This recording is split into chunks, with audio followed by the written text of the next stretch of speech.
Hello guys, welcome back to Immigration to Canada channel. If this is the first time you are visiting this channel, I want to encourage you to like and equally subscribe and share with your friends and families, because we share very useful information if you intend to immigrate to Canada. Now in today's video, I'm going to share a very useful information if you are 30 years and above and you have the dream of immigrating to Canada. Now we all know that the Express Entry program, is a very competitive program because give you points based on your age, and when you are 30 years and above, or even 35 or 40, you start losing points. So in today's video, I'm going to show you guaranteed immigration programs that will make your immigration dream come to pass. So I want you to stick to the end of the video. You will particularly like the option number 4 and number 5. So let's get right into the video. Okay guys, so I'm going to show you how the comprehensive ranking system for Express Entry actually works. Now it is actually calculated based on several levels. Here you have the core human capital factors, which gives you scores. Like you can see from here, age actually gives you, if you are below 30 years, you actually get 100 full score. That's when you have a spouse, and then without the spouse you get 110. Then level of education, you can score as much as 140. Official languages, you can score as much as 150. Then if you have Canadian work experience, you score as much as 70, and if you have been without a spouse, 80. So for the purpose of this video, we're going to focus on the age, right? Because immediately you clock 30, you start losing points. So let's look at this from from the Canadian government website. So you can see in this place, if you are 17 years of age or less, you do not score any points for age. If you are 18 years of age, you score 90. If you are going without a spouse, it's 99. Then when you check down from 20 years to 29 years of age, if you are going with a spouse, you get 100 points, and if you are going without a spouse, you score 110 points. Now look at it guys, immediately you clock 30, you start losing 5 points. So you can see at 30 years of age, instead of 100, you get 95 points. That's if you are going with your spouse, and also the same at if you are going without a spouse. So you can see at 31 years you lost 10 additional 5 points, 32 5 points, 33 another 5 points, 34 another 5 points. So when you are 35 years old, it's more or less like you are just scoring 70 based on your age. You would have lost about 30 points, which is a whole lot. Since the Express Entry is actually very, very competitive, so you need any point you can get. So just imagine, by growing older, you lose points. So, and you can see even when you get to 45 years of age, you do not score anything at all. All right, so and that is why we have created this video, so that we can tell you some other means you can use to immigrate to Canada, even if you are above 30 years. If you are above 30, you are 40, you are 35, 36, whatever it is. So let's get down to it now. So guys, the first program you like to check is the Startup Visa program. Now this program was set up by the Canadian government in order to attract entrepreneurs with skills and potential to build businesses in Canada. Now they expect that when you are bringing these businesses, they are innovative, they will create jobs for Canadians, and they have the capacity to scale globally.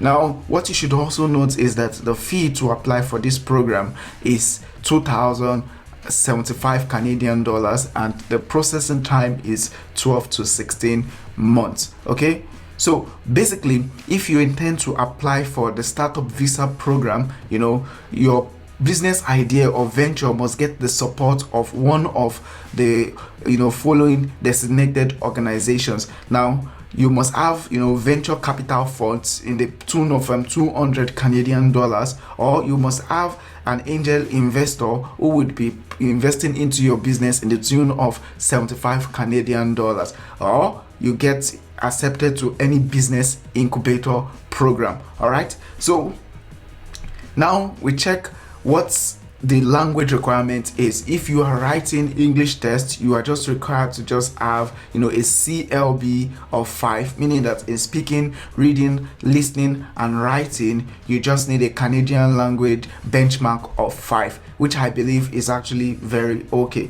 All right, so the proof of fund, just like in other programs like express entry program, it's similarly the same. So you can see from here that for a family of one, it's just 12,960 Canadian dollars, and for a family of 5, it is 27,315 thousand Canadian dollars. Now, I've done a video regarding the amount of money that you need if you intend to immigrate to Canada, and you can check that in above. All right, so let's move to the second option. The second option is the provincial nominee program. Yes, so basically in this program, they actually select workers who have the skills and education and work experience to contribute to the economy of a specific province or territory. So basically, if it is Alberta, if it is Saskatchewan, if it is British Columbia, or any of the provinces in Canada, so you would apply to these provinces stating your intention, that you would like to be there. So basically, they are targeting students, business people, skilled workers, and semi-skilled workers. So the good thing about this is that even if you are above 30 years, and you have the in-demand NOC, the province would reach out to you. All right, so I'm also going to explain there are two different types in this provincial nominee program. Now, there's the paper-based process. In the paper-based process, you apply to the province or territory for nomination under non-express entry stream.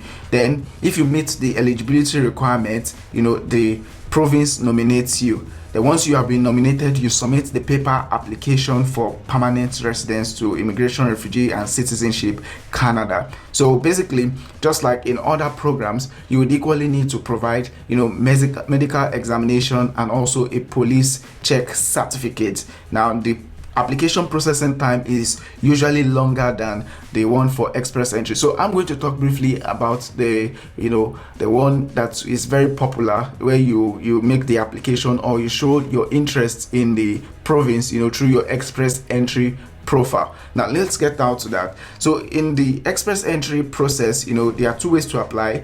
You contact the province or territory and apply for a nomination under an express entry stream. Now this first option is not very popular. What people usually do is create an express entry profile and show the provinces and territories you are interested in. Okay, so basically if I open an express entry profile, I will just click or select any of the provinces that I'm actually interested in, and if I have the required or the in-demand NOC, it's very likely that the province will reach out to you, and when they nominate you, you get additional 600 points. So peradventure you had lost some points due to your age, possibly 5 points for every year after you clock 30. If you get 600 points, you would actually meet and score above the current CRS score. All right, so now let's move to the third option, which is the food and agriculture pilot. Now, the agri-food pilot helps address the labor needs of the Canadian agri-food sector. Now, you can see this pilot program is going to run to May 2023, which is a long time, and I want to encourage you guys, please pay attention to this. You can go to the Canadian government's website and read more about this program. All right, so now we're going to check the eligibility. You would be eligible to apply if you have work experience in this field. That's if you are working in the agri sector or in the food industry. Then also very important, you must equally have an eligible job offer. Then you must pass the language requirement. So in this other slide, the language requirement you are meant to get is just a CLB level number 4. So that is in reading, writing, speaking, and listening. Okay, so additionally, the eligibility also is that you have enough money to prove that you can, take care of yourself in Canada. And just like I've said in the first program, you just need to show the proof of fund that is similar to the one I showed earlier on. Okay, then if you are in Canada, you will have to have maintained your temporary residence status. So guys, you can see from this one that in this particular pilot program, you can apply from outside Canada. So if you check, you can make your research online and check people who are, or employers who are actually looking for employees. So once you do that and you get a job offer in this particular field in agric and food processing, then you can actually do what? You can get a job offer and process your visa. So now let's go down to the next one, which is the caregiver program. Now, basically, the Canadian population is actually aging, and because of this, there is a strong need for caregivers, much more than we have ever seen in a long period of time. So you can qualify for this program if you have been doing caregiving, you are into that profession. So basically, the eligibility is that you have genuine and valid job offers. So like we said in the agric pilot and also in this caregivers program, you have the possibility of getting job offers even if you are not in Canada, because they are in demand, and a lot of employers are actually looking for employees that they can employ. So first and foremost, you say you have a genuine and valid job offer. The second one is you are able to do the job. Then you meet the language level. You meet the language level, which is also CLB 5.